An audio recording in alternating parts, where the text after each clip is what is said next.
আশা করি আপনারা সবাই ভালো আছেন। তো এর আগের ক্লাসে আমরা শিখেছিলাম যে HTML সম্পর্কে, HTML কি, কেন এবং কিভাবে ব্যবহার করা হয়। আজকের ক্লাসে আমরা শিখব কিভাবে HTML দিয়ে আপনাদের ওয়েবসাইটের লেখাগুলো সুন্দর ও অর্থবহনভাবে ফরম্যাট করতে হয়। কারণ কেবল কন্টেন্ট লিখলেই হয় না, সেটা ঠিকভাবে উপস্থাপন করাও খুব জরুরি। তো আজকে আমরা HTML এর টেক্সট রিলেটেড বিভিন্ন ট্যাগ যেমন bold, italic, underline, list, symmetric tag এবং বাটন নিয়ে মেনত কাজ করব। তো প্রথমত আমরা যা শিখবো সেটা হচ্ছে বোল্ড, ইটালিক এবং আন্ডারলাইন। এটা হচ্ছে প্রথম টপিকস। সেটার ক্ষেত্রে যেমন HTML এর ক্ষেত্রে যদি আপনি কোনো লেখাকে বোল্ড করতে যান তাহলে আপনাকে দুটো ট্যাগ ব্যবহার করতে হবে। এই ক্ষেত্রে প্রথম ট্যাগ হচ্ছে বোল্ড ট্যাগ এবং দ্বিতীয় ট্যাগ হচ্ছে স্ট্রং ট্যাগ। এই দুটো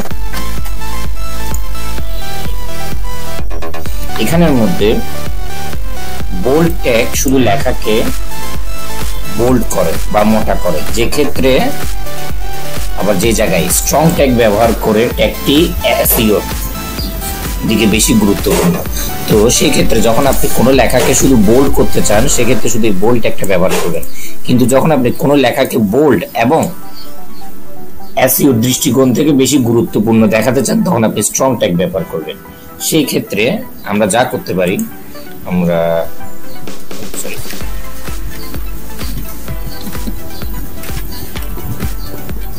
একটা ছোট্ট ট্যাগ নিলাম। যে কোনো লেখার ক্ষেত্রে আমরা একটা প্যারাগ্রাফ ট্যাগ নিলাম এবং একটা লেখা লিখলাম, এক্সাম্পল স্বরূপ হাই। এবং এটার পরে আমি কোনো লেখাকে যদি বোল্ড করতে চাই সেটার ক্ষেত্রে আমি বোল্ড ট্যাগ নেব এবং যে লেখাটাকে বোল্ড করতে চাই সেই লেখাটা এখানে লিখব এবং সেটাকে ট্যাগটাকে ক্লোজ করব।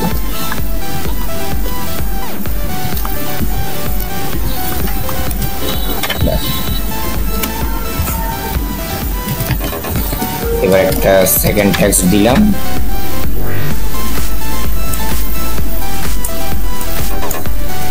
এবং এই ট্যাগটাকে ক্লোজ করব প্যারাগ্রাফ ট্যাগে।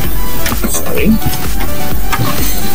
এখানের মধ্যে তো এটাকে যদি আমরা HTML এ দেখতে চাই তবে সেক্ষেত্রে আমরা যা করব সেটা হচ্ছে এটাকে কন্ট্রোল এস সেভ করব, মিনিমাইজ করব, রিনেমে গিয়ে এটাকে index.html করে দেব।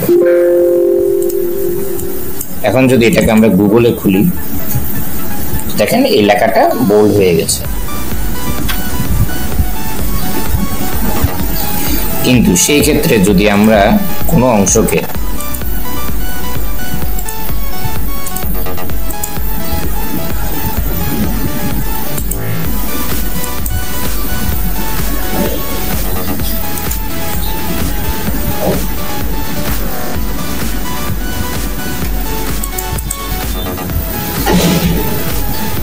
ভিজুয়াল কোড এটাকে খুলে নিলাম,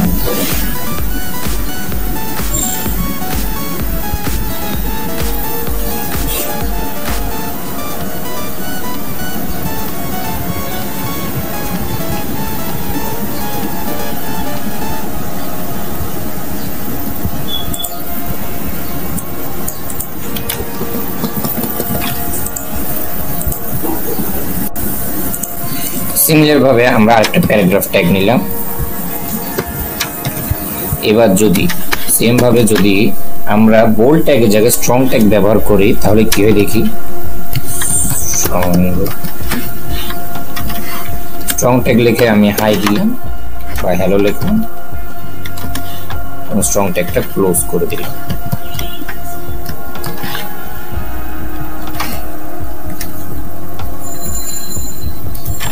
স্ট্রং ট্যাগটা ক্লোজ করে দিলাম। এরপর এখানের মধ্যে আমি ওয়েলকাম লিখলাম এক্সাম্পল স্বরূপ এবং প্যারাগ্রাফ ট্যাগটাকেও ক্লোজ করে দিলাম। এখন কন্ট্রোল এস দিলাম। এবার যদি আমরা যাই এটাকে রিফ্রেশ দিই, দেখেন এই ক্ষেত্রে কি হয়েছে, দুটোটা সেম দেখতে হলেও ডিফারেন্স হচ্ছে বোল্ড ট্যাগ যেটা সেটা শুধু লেখাকে বোল্ড করে, যে জায়গায় স্ট্রং ট্যাগ কোনো লেখাকে বিশেষভাবে বা এসইও করতে সাহায্য করে, সার্চ ইঞ্জিন অপটিমাইজেশন। তো আমরা যখন কোনো বিশেষ শব্দ বা মেসেজ হাইলাইট করতে চান তখন স্ট্রং ট্যাগ ব্যবহার করবেন, আর যদি শুধু লেখাকে সাজানোর জন্য কোনো ট্যাগ ব্যবহার করতে চান তাহলে সেই ক্ষেত্রে বোল্ড ট্যাগ ব্যবহার করবেন। এরপরে আরেকটা ট্যাগ হচ্ছে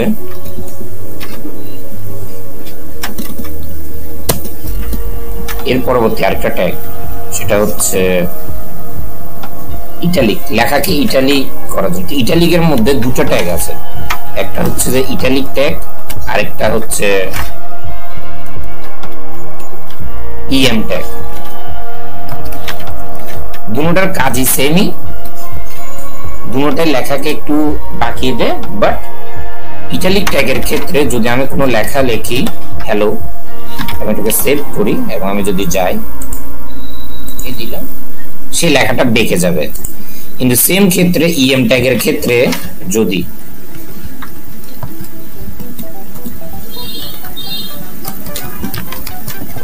হ্যালো লিখি এবং কন্ট্রোল এস দিই,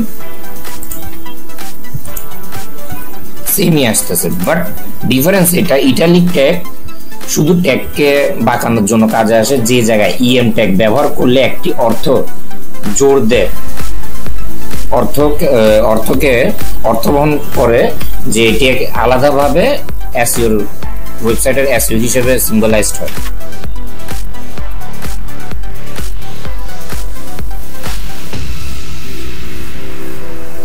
যার কারণে যখন ওয়েবসাইট ইন্ডেক্স হয় তখন ব্রাউজারের মধ্যে এই টাইপের বিশেষ ট্যাগগুলোকে, যেমন চাই সেটা স্ট্রং ট্যাগ হোক বা ইএম ট্যাগ হোক, এই ট্যাগগুলোকে বিশেষভাবে স্ক্রিন রিড করা হয়। এবং এর পরবর্তী ট্যাগ হচ্ছে, তো আপনি যখন কোনো বিশেষ শব্দকে অনুভব করাতে চান তখন ইএম ট্যাগটা ব্যবহার করবেন। এর পরবর্তী ট্যাগ হচ্ছে আন্ডারলাইন ট্যাগ। তো আন্ডারলাইন ট্যাগের জন্য একটাই ট্যাগ আছে, সেটা হচ্ছে আন্ডারলাইন ট্যাগ, সেটা হচ্ছে ইউ, এটা হচ্ছে আন্ডারলাইন ট্যাগ। আন্ডারলাইন ট্যাগ কিভাবে কাজ করে, যে যদি আমি এখানে একটা শো করতে, যদি আমি একটা হ্যালো লিখলাম এবং আন্ডারলাইন ট্যাগকে ক্লোজ করলাম, আন্ডারলাইন ট্যাগটাকে ক্লোজ করলাম,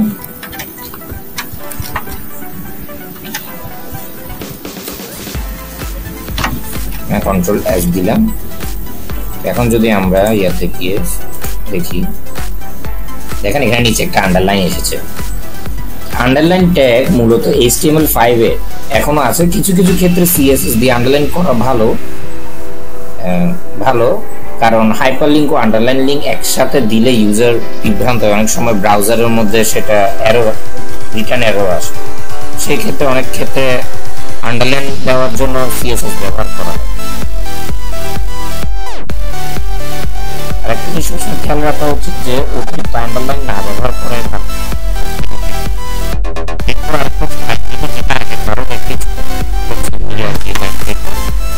আপনি যদি কোনো লাইনের মধ্যে এটাকে দেন সেই লাইনটা ব্রেক হয়ে যাবে। যেমন ধরুন আমি এখানে একটা লাইন লিখলাম, আমি এখানের মধ্যে যদি এখন ডিয়ার ট্যাগ দিই, সেভ করি, যদি আমি গুগলে যাই, দেখুন লেখাটা এখানে নিচে এসে গেছে। এটার ক্লোজিং ট্যাগ ইউজ করাও যায়, নাও করা যায়, তাতে সেরকম মতো প্রবলেম হয় না।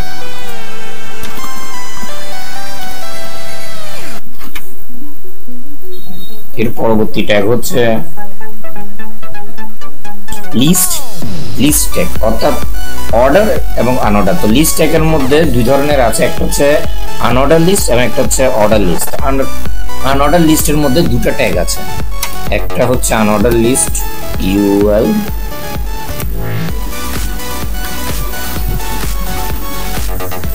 এটা হচ্ছে আনঅর্ডার লিস্ট, যেখানের মধ্যে আরেকটা হচ্ছে শুধু লিস্ট।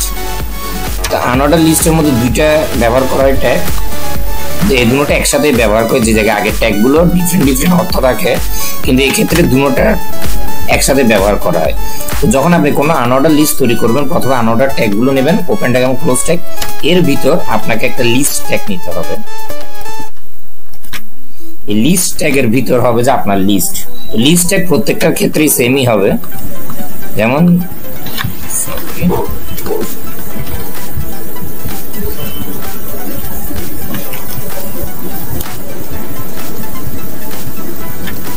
এখানের মধ্যে যদি ধরেন আমি অ্যাপল লিখলাম, অ্যাপল, এর পরবর্তীটাই আমি আরেকটা লিস্ট ট্যাগ নিলাম, এখানে এসে গেছে, এরকম এসে যাচ্ছে, আরেকটা লিস্ট ট্যাগ নিলাম,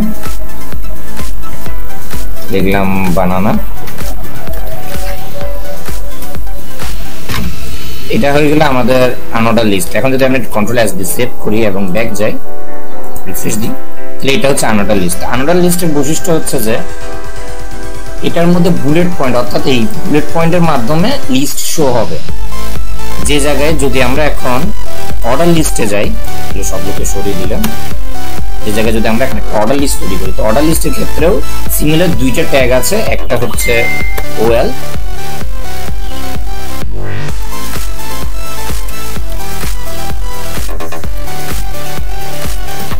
এটার ভিতরে এবার লিস্ট ট্যাগ ব্যবহার করবো। তো লিস্ট ট্যাগে সিমিলার ভাবে আপনি একটা লিস্ট ট্যাগ নেবেন,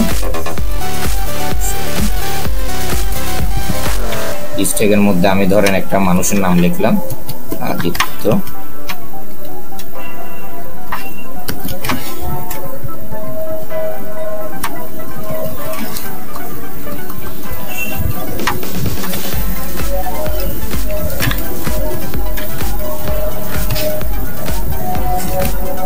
আমি চাচ্ছি এখানের মধ্যে আরো একটা লিস্ট অ্যাড করতে, তো সেটা করার জন্য আমি আরেকটা লিস্ট ট্যাগ নিলাম, এখানের মধ্যে আমি অ্যাপল লিখলাম, অ্যাপল। এখন যদি আমি কন্ট্রোল এস দিই এবং আমি ব্যাক স্পেস দিয়ে রিফ্রেশ দিই, তাহলে এটা এরকম নাম্বারিং ওয়াইজ আসবে, 1 2 এবং নাম্বারিং ওয়াইজ। তো সেই ক্ষেত্রে যখন আপনি শুধু বুলেট পয়েন্ট জাতীয় লিস্ট বানাতে যাচ্ছেন তখন আনঅর্ডার লিস্ট ব্যবহার করবেন, আর যখন শুধু নাম্বারিং ওয়াইজ লিস্ট তৈরি করতে হচ্ছে অর্ডার লিস্ট ব্যবহার করবেন। অর্ডার লিস্ট ব্যবহার করি যখন সিকোয়েন্স বা ধাপগুলোকে গুরুত্বপূর্ণ হয়, যেমন রান্নার রেসিপি বা টিউটোরিয়ালের ক্ষেত্রে এটা ব্যবহার করা হয়। আশা করি এতটুকু আপনারা বুঝতে পেরেছেন, এগুলোকে আমি সরিয়ে দিলাম। এর পরবর্তী অংশটা হচ্ছে যে block word. Block word generally ওয়েবসাইটের মধ্যে কোনো একটা লাইন বা একটা এলিমেন্ট, ক্ষুদ্র টেক্সট এলিমেন্টকে হাইলাইট করার জন্য স্পেশালি ব্যবহার করা হয়। যেমন ধরে নেন কোনো একটা পোস্ট আছে, সেটার মধ্যে একটা লেখক, তো লেখকের নামকে আমরা কোয়ার্টের মাধ্যমে শো করলাম, বা প্যারাগ্রাফের মধ্যে যে কোনো একটা বিশেষ লাইনকে কোয়ার্টের মাধ্যমে শো করলাম। এটার জন্য সিম্পলি ভাবে আমরা একটা ব্লক ওয়ার্ড ট্যাগ ব্যবহার করব। ব্লক ওয়ার্ড ট্যাগ নিলাম, সিম্পল ভাবে ক্লোজ ট্যাগ নেব। এবার ব্লক ওয়ার্ড ট্যাগের ভিতর হবে আপনার মেইন লেখাটা। লেখা দেওয়ার জন্য আপনি যে কোনো লিখতে পারেন। তো আমি এখানে দুইটা কোলন নিলাম, কোলন নিয়ে আমি লিখলাম হ্যালো মাই। এখন যদি এটাকে আমি সেভ করি এবং এখানে যাই, এটা এইভাবে শো করবে ব্লক ওয়ার্ড। বাকি লেখার তুলনায় এটা একটু আলাদা হবে, ডিফারেন্ট হবে। এটি সাধারণত প্যারাগ্রাফ থেকে একটু ডানে সরিয়ে, অর্থাৎ ভিজুয়ালি আলাদা করে করা হয়। যেমন আপনি যদি এটাকে লিখতে চান, তো আপনি সেই ক্ষেত্রে প্যারাগ্রাফ ট্যাগ দিয়ে এটাকে ইউজ করলে ভালো, তাহলে যে কোনো একটা লাইনকে হাইলাইট করবে এটা। এর পরবর্তীটা হচ্ছে সিমেট্রিক ট্যাগ। সিমেট্রিক ট্যাগ মেনত হচ্ছে যে ধরন, যেমন একটু আগে আমরা দেখালাম যে স্ট্রং ট্যাগ, বোল্ড ট্যাগ, এখানের মধ্যে কোনটা ইম্পর্টেন্ট। এরপর হচ্ছে বোল্ড ট্যাগ, এটার অর্থ কি, ইএম ট্যাগ, তারপর ইটালিক ট্যাগ। এগুলো হচ্ছে মেনত সিমেট্রিক্যাল ট্যাগ, অর্থাৎ কাজ সেমই বাট ডিফারেন্ট মিনিং ধারণ করে। এরকম আরেকটা ট্যাগ দেখায়, সেটা হচ্ছে মার্ক ট্যাগ। মার্ক ট্যাগ মূলত হচ্ছে যে কোনো জিনিসকে হাইলাইট করার জন্য স্পেশালি ব্যবহার করে লেখার মধ্যে। যেমন যদি আমি এখানে লিখি আই এবং কন্ট্রোল এস দিই, আমি এবং ব্যাক যাই, একটা এরকম হাইলাইট তৈরি হয়ে যায়। তবে অনেক সময় লেখার মধ্যে বা পোস্টের মধ্যে যদি কোনো জিনিস থাকে, সেটাকে হাইলাইট করার জন্য এই মার্ক ট্যাগটা ব্যবহার করা হয়। এরপর আরেকটা জিনিস হচ্ছে অ্যাট্রিবিউশন।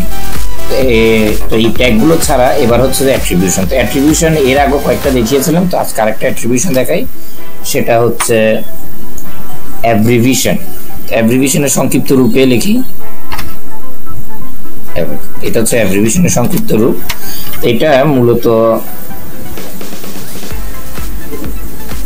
এটা মূলত কাজ হচ্ছে যে মাউস রাখলে এটার উপর টুল টিপ দেখাবে। এটা সিম্পল ভাবে বুঝায়। যেমন এটার মধ্যে যদি আমি একটা নাম লিখলাম তো এটাকে আমি সেভ করলাম, সরি এটা এখানে করলাম, এখানে হবে,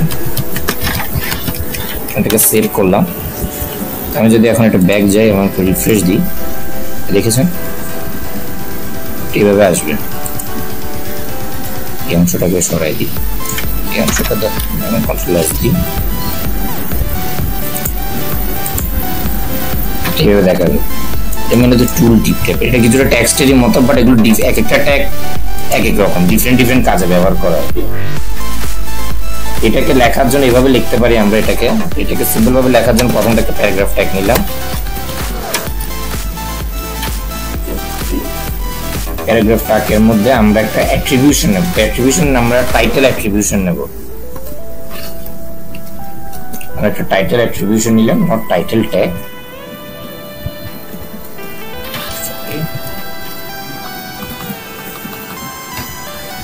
আমরা টাইটেল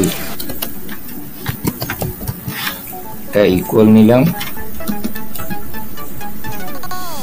এবং ইকুয়ালের পর দুটো কোলন নিলাম, এখানে ভিতরে আমরা আমাদের লেখা হবে। এখানের মধ্যে আমি একটা নাম লিখলাম, লেখার পর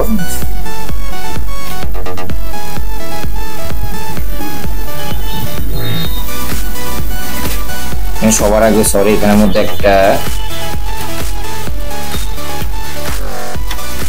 অ্যাব্রিভিয়েশন ট্যাগ নিতে হবে, সেটার জন্য আমরা জাস্ট একটা নেব,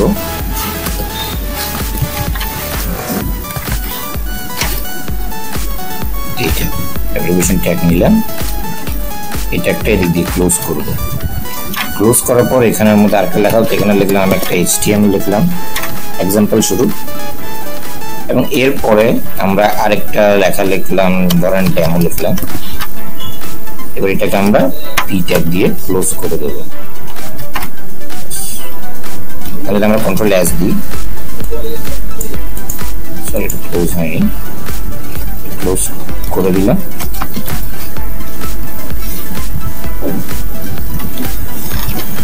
এবং যদি আমরা এখন ব্যাক গিয়ে রিফ্রেশ দিই, তো এটা এরকম করে আসতেছে।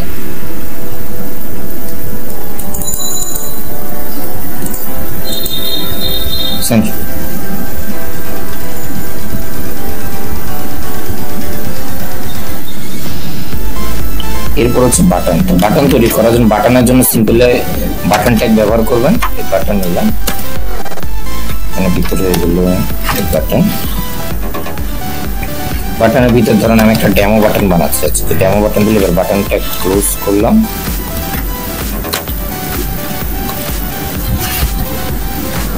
ডেমো বাটন, আমি বাটন ট্যাগটা ক্লোজ করলাম।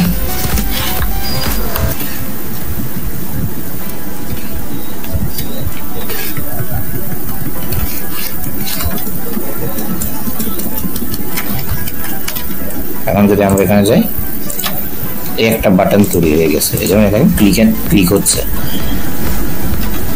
তো HTML এর মধ্যে বাটনটা বিল্ডিংই থাকে, এটি জাভাস্ক্রিপ্টের সাথে যুক্ত করে অ্যাকশন নেওয়া হয়, এছাড়াও CSS এর সাথে আপনি এটাকে ইউজ করতে পারেন। যেমন সেটার জন্য আমরা বাটনটা একটা ক্যারেক্টার হাইলাইট করার জন্য আমরা সিম্পলি ভাবে এই জায়গায় এখানে ক্লিক করব, এটাকে একটা স্পেস দিব, এখানের মধ্যে একটা টাইপ নিলাম, টাইপ অ্যাট্রিবিউশন নিলাম। এবার দুটো কোলন আছে, কোলনের ভিতর আমরা বাটনিং লিখি, অটোমেটিক আপনি যদি VS কোড ইউজ করেন অটোমেটিক সাজেশনস গুলো আসবে। এবার যদি আমরা কন্ট্রোল এস দিই, সেভ করি এবং এখানে গিয়ে রিফ্রেশ দিই, সিমিলারই দেখাচ্ছে, বাট দ্য রিজন হচ্ছে যে এর আগে শুধু এটা দেখাচ্ছিল, কিন্তু যখন এখন এটা ইন্ডেক্স হবে ওয়েবসাইটে, তখন আপনার ইনফরমেশন যাবে, অর্থাৎ আপনার বাটনটা কি সেটা আপনার ইনফরমেশন এটার মধ্যে লুকিয়ে আছে। কারণ HTML দিয়ে শুধু লেখা দেখানো হয় না, ব্যবহারকারী কি করতে পারবে এটা ঠিক করাও হয়। তো সেই ক্ষেত্রে যে আমার এই বাটনটা ক্লিক করলে এই বাটনের মেইন কাজ কি, এখানে আমি বাটন লিখছি, তো এখানে আমি লিখে দিতে পারি যে রিসেট, অর্থাৎ যখন আমার বাটনটা ক্লিক হবে তখন আমার বাটনটা আমার সিস্টেমটাকে রিসেট করবে। তো সেক্ষেত্রে এটা রিসেট। আশা করি এতটুকু সবাই বুঝেছেন। এবার আমরা একটা বেসিক, তাহলে আগের ক্লাস আর এই ক্লাসের মধ্যে যা শিখলাম সেটাকে ব্যবহার করে একটা বেসিক পোর্টফোলিও ডিজাইন করা যাক। তাহলে আশা করি এরপরে সবাই পারবে। সেটার জন্য আগের ক্লাসের মতোই আমরা একটা ডট টাইপ নিলাম। এবার আমরা একটা HTML ট্যাগ নেব।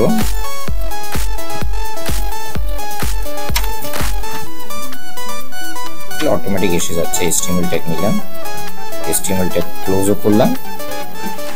এটার ভিতরে এখন আমাদের একটা টাইটেল নিতে হবে, তো আমরা টাইটেল ট্যাগ নিলাম। টাইটেল ট্যাগের মধ্যে আমরা আমাদের ওয়েবসাইটের নাম দিলাম মাই ফার্স্ট সাইট। এইখানের মধ্যে এটা HTML এ নিয়েছি, তো এখানের মধ্যে HTML হবে, এখানের মধ্যে হ্যাড ট্যাগ হবে। হ্যাড ট্যাগ নেওয়ার জন্য আমরা এখানের মধ্যে জাস্ট যাবো, এখানের মধ্যে হ্যাড লিখবো।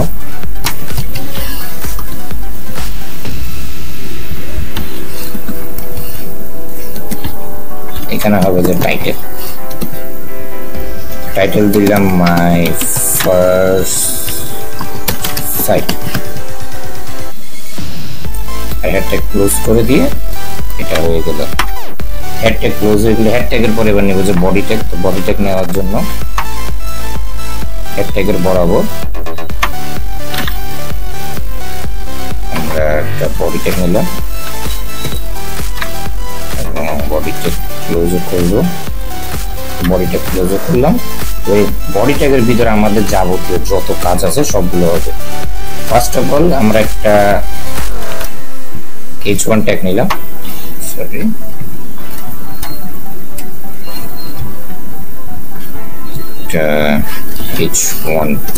H1 ট্যাগ নিলাম, সেটাকে ক্লোজও করলাম। যেখানের মধ্যে আমি আমার নামটা দিলাম এক্সাম্পল স্বরূপ, এটা হয়ে গেল। এরপর আমরা একটা প্যারাগ্রাফ ট্যাগ নিই। প্যারাগ্রাফ ট্যাগ নিলাম, সেটাকে ক্লোজও করলাম। এখানের মধ্যে লিখলাম যে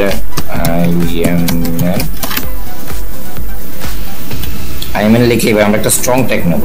যেহেতু স্ট্রং ট্যাগ শিখলাম, স্ট্রং ট্যাগ নিলাম, এটাকে ক্লোজ করলাম। ক্লোজ করে লিখলাম ওয়েব।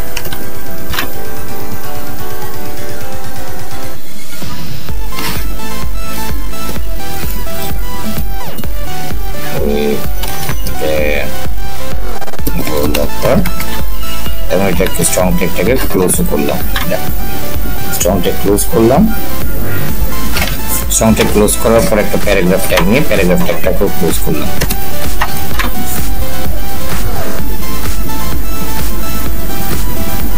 এরপর একটা প্যারাগ্রাফ ট্যাগ নিলাম ইটালিক করার জন্য।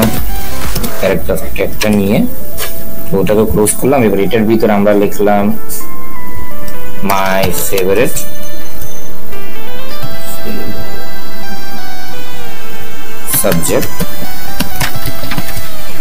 সাবজেক্ট লিখে এবার আমি যে কোনো একটা বিষয়কে গুরুত্বপূর্ণ হিসেবে দেখা যাচ্ছে, তো সেই ক্ষেত্রে আমরা একটা অক্ষরকে শুধু সেটা গুরুত্বপূর্ণ এবং ইটালিকও দেখা যাচ্ছে, তো সেই ক্ষেত্রে আমরা EM ট্যাগ ব্যবহার করব। EM ট্যাগ ক্লোজও করলাম। এবার EM ট্যাগের ভিতরে লিখলাম যে কোডিং। এটা আমাদের হয়ে গেল একটা। এরপর আমরা আরেকটু দিলাম।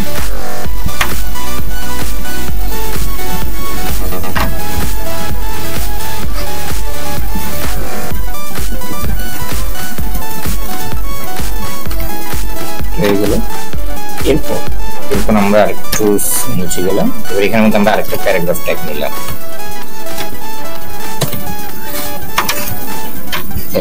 নিলাম। যেখানের মধ্যে লিখলাম নিজেদের সম্পর্কে কিছু।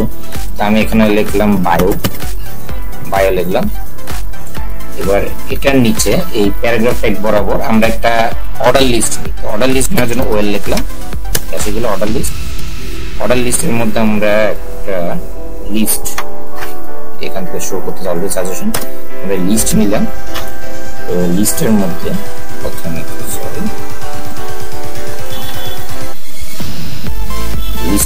আমরা লিখলাম, লিখতে পারি ডিজাইন। এর পরবর্তী আমরা আরেকটা নিলাম যেটার মধ্যে আমরা লিখলাম কোডিং। এরপরে আরেকটা নিলাম যেটার মধ্যে আমরা লিখলাম ডেভেলপিং। এটা হয়ে গেলে আমাদের একটা list, unorder list, sorry order list. এবার আমরা আরেকটা লিস্ট তৈরি করতেছি, তো সেটার জন্য আমরা আরেকটা প্যারাগ্রাফ নিলাম, পি ট্যাগ নিলাম, যেটার মধ্যে লিখলাম, কি লিখতে পারি, হবিস। হবিস লিখলাম, হবিস দিয়ে এবার আমরা কিছু পয়েন্ট ওয়াইজ, তো আমরা আনঅর্ডার লিস্ট নেব। আনঅর্ডার লিস্টটা নিলাম, যেটার আন্ডারে আমরা কিছু লিস্ট নেব। এই লিস্ট নিলাম, যেটার মধ্যে দিলাম কি, মুভিজ।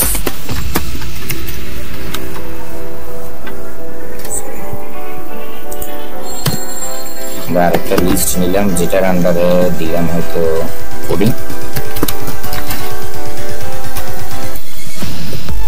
এরপর আমরা আরেকটা লিস্ট দিলাম, যেটার আন্ডারে নিলাম লার্নিং নিউ থিংস। লার্নিং এখানের মধ্যে আমরা নিউ থিংটাকে লাইন ব্রেক মাত্র দিতে যাচ্ছি, তো আমরা এখানে লাইন ব্রেক একটা দিলাম। এখন এই নিউ থিংটা নিচের দিকে দেখাবো, এতটুকু হয়ে গেল, আশা করি এতটুকু বুঝছেন। এরপর আমরা আরো কিছু করতে যাচ্ছি এখানের মধ্যে। এবার আমরা একটা উক্তি দেখাতে যাচ্ছি, আমার একটা ফেভারিট উক্তি আছে, তো আমরা একটা ফেভারিট উক্তি দিলাম, ই ট্যাগ নিলাম। এটার ভিতরে আমি একটা লেখা বসাতে যাচ্ছি, তো লেখা বসানোর জন্য আমি এখানে লিখলাম কোয়াট।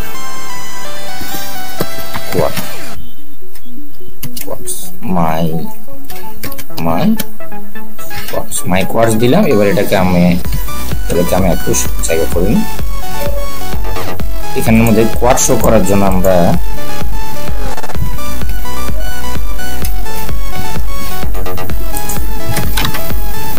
একটা ব্লক কোয়াট, এর আগে দেখালাম, একটু আগে একটা ট্যাগ দেখালাম ব্লক কোয়াট, আমরা ব্লক কোয়াট ট্যাগ নেব। ব্লক কোয়াট নিলাম, ব্লক কোয়াট দিয়ে ব্লক কোয়াট ক্লোজ করলাম। এটার ভিতরে আমরা একটা বেসিক ট্যাগ বসে, তো আমার একটা ফেভারিট ট্যাগ আছে কোডি হাউসে, যে code is like humour when you have to explain it's bad. তো আমি এটা নিলাম, কোড ইজ লাইক হিউমার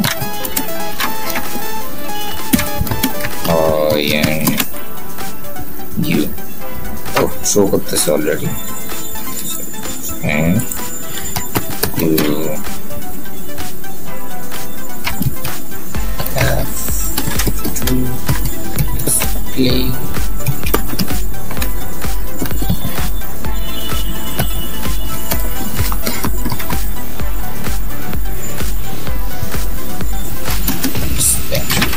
এটা এগুলো আমাদের একটা quad.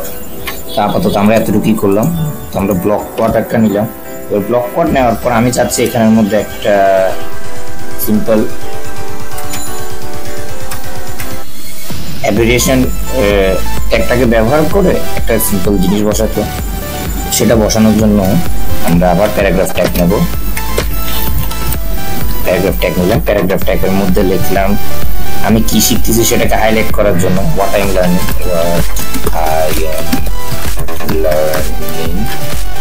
What I am learning, এটার পর আমরা একটা অ্যাব্রিভিয়েশন ট্যাগ নেব। সেটার জন্য আমরা জাস্ট ক্লিক করছি না, এই ট্যাগ নিলাম, তো অটোমেটিক এগুলো এসে গেছে, যেমন এই জিনিসটা পুরোটা এসে গেছে। এটার জন্য আমি এখানে দেখাতে যাচ্ছি যে আমি এখন কি শিখতে যাচ্ছি, আমি এখন জাভাস্ক্রিপ্ট শিখতেছি, পিএইচপি শিখতেছি। আমি এখানে পিএইচপি লিখলাম এবং এই ট্যাগটার এই ক্লোজ এরিয়ার মধ্যে আমি লিখলাম পিএইচপি। দেখতেছে মেইন পেজের মধ্যে শুধু পিএইচপিটাই শো করবে ঠিকই, বাট ব্যাকের মধ্যে এটা মেনুতে পুরো একটা জিনিস কাজ করছে।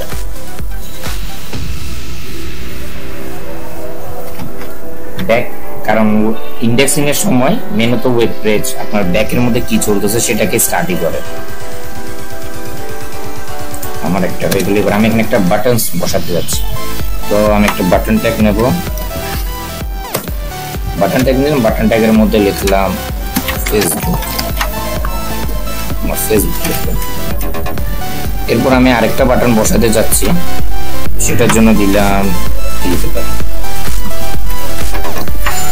সেটার জন্য আমি আরেকটা বাটন দিলাম। এই বাটনের মধ্যে আমি লিখলাম ইনস্ট্যান্ট।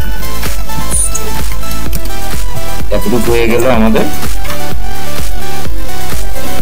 এবার আমরা জাস্ট একটু উপরে গেলাম, এখানে উপরে গিয়ে আমি বডি ট্যাগের একটু উপরে আমি আমার একটা ইমেজ বসাতে চাই। আমি আমার ইমেজটা বসাবো। ইমেজ বসানোর জন্য আমি কি করবো, গুগলে গেলাম সিম্পল শুরু। তো এখন যদি আমি গুগলে একটা প্রোফাইল পিক বসাতে যাচ্ছি, প্রোফাইল, যে কোনো একটা প্রোফাইল পিক আপনি নিজে ইয়ার থেকেও বসাতে পারবেন। আমার এই প্রোফাইল পিকটা সুন্দর লাগলো, তো আমি এটার অ্যাড্রেসটা কপি করলাম, গেলাম এখানে আমি আমাকে দিলাম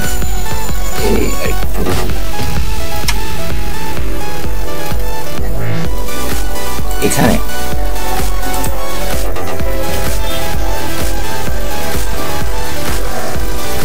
অনেক বড় হয়ে গেছে প্রোফাইল পিক।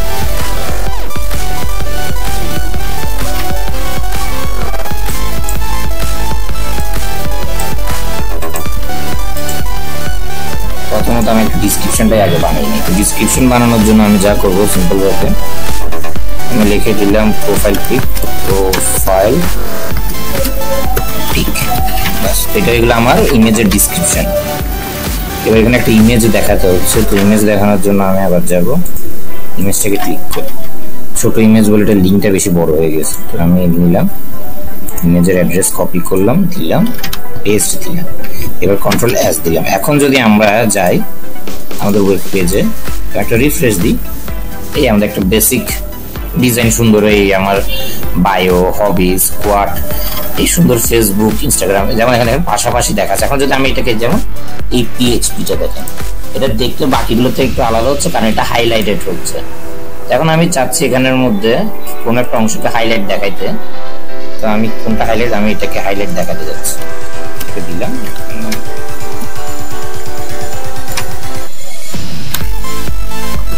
মার্ক নিলাম, মার্ক ট্যাগটাকে ক্লোজ করে মার্ক ক্লোজ ট্যাগটা নিলাম, কপি করে সংযোগ করে কন্ট্রোল এস দিই।